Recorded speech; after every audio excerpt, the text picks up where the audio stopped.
Morning. Thank you everyone for coming, fraternity guys, some soccer guys, soccer girls, my dad, and everyone else who can make it. Sorry about my voice, the cough and with the weather change, it's been a little rough. I don't know if you've noticed, but kind of the theme for today so far has been, what I'm going to talk about is being lukewarm in your faith and in your life. This topic has played a role in my life since the last couple years in high school. And really, whenever I came to Westminster, and Westminster kind of challenged me. I actually didn't think I was going to be speaking this year. Over the summer, when I got the email about speaking, I saw it, but I didn't respond back to it right away, and then I ended up missing the deadline. And luckily, Pastor Jim came and asked me one day if I wanted to fill in a spot, and I said that'd be awesome. And I immediately knew this is kind of what I wanted to talk about. Give a little bit of background. I did grow up with two parents, one brother, loving household, Christian household.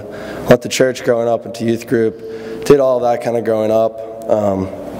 I went to a small Christian school, and most of you know this, but when I say small, I mean small. I had 100 kids in my high school and 28 in my graduating class, so it was tiny.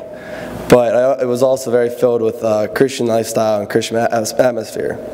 We had Bible classes, we had studies and everything like that, so I kind of grew up learning how to act, what to say, how to do everything. Because of this, the last couple years of my high school, I really kind of got into a routine.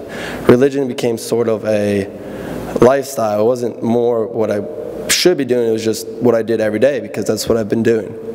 It kind of was just go to church, you know what to say, you know how to act and everything, but what does it actually mean? And towards my last couple of years, I kind of realized that's what I've been doing. There are basically 4 events in my life that have really helped me to keep track on my lifestyle and keep this in mind in my lifestyle. The first event was in high school. It was with a kid named Alex Heidegren. He was in a grade above me, and he had graduated, just graduated, so it was the summer before my senior year in high school. And he worked at camp all summer with his brother at Worcester College, and the last day of the camp, they were packing up to go home. He told his brother, "I'm going to go for a walk. I'll be back in a little bit." Never came back. A couple hours later, his brother went looking for him, could never find him. Finally got a search party, went out, and they found his body at the bottom of a lake. No one knows what happened, if he wanted to go swimming and just knocked his head, if something else happened, or what it was. But I remember getting that phone call. I was walking down the street with one of my best friends going to play basketball. It was real nice out, perfect day, sunny day, going to play, just place pickup a week before high school started, and you get this call that Alex was gone. And it really hit me as like, I got off the phone and I went, wait, what? Did that actually happen? Because it's so unrealistic that the kid you just saw all through high school, beautiful piano player, strong Christian, family, dad's a pastor, mom's a pastor, it's a strong Christian family, and to see him gone, it hit us hard.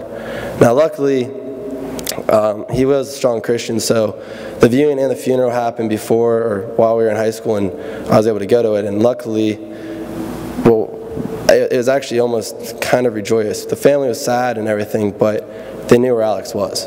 They knew what he was doing in his life and how he had acted, and the family was surprised to see how strong they could be, talking to everyone, greeting everyone, seeing if other people needed help, because they knew where Alex was going to be.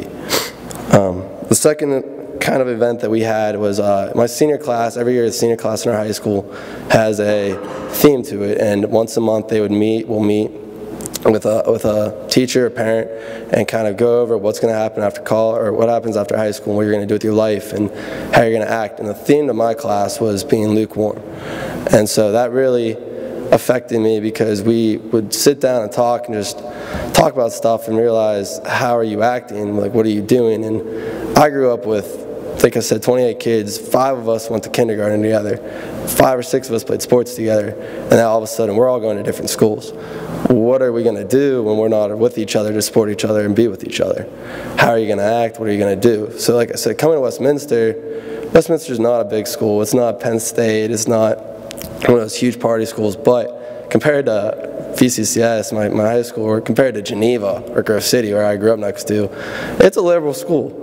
And there's things that you have to decide and you have to challenge yourself about. And the religion classes I took, the inquiry class I took, things that really challenge you, make you, why do you believe this? What do you want to believe? So that really helped to prepare me for college and then show me what way in the college. The third event, which was probably the hardest thing I've dealt with in my life, was a kid named Sam Dixon. Junior year, before I came back to school, about a week before soccer camp, my buddy and I were working a camp. We decided to work our high school camp. We wanted to help our coach, and we were going to go out and just work with the players. And I was working with the goalies, and we got there about a half hour late. They did their 2-mile run. They were laughing, stretching out, joking with each other. I was working with the goalies. They started the practice, and about an hour into practice, I hear my coach yell at me. I look up. All the players are on the field, just circle around something. So immediately I sprint over, take a couple goalies with me, and there's Sam just laying on the ground. What eventually happened was Sam's heart gave out, and he ended up dying right there on the field. And it was pretty tough because all these high school kids have each other, standing there, and my buddy and I are standing there with our coach, not knowing what to do. Try to give him a little bit of CPR, try to give him a little help, but when you watch a sophomore in high school convulsing on the field, dying out, you don't know what to do. You're completely helpless.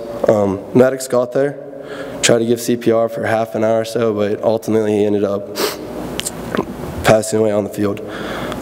The worst part of it probably was when his mom got there. One of her friends had driven her, and as soon as she got out of the car, she just started screaming in agony and pain. And it was probably the worst thing I've ever heard. And I can still hear him in my head at times just because it's a constant reminder of what can happen to people.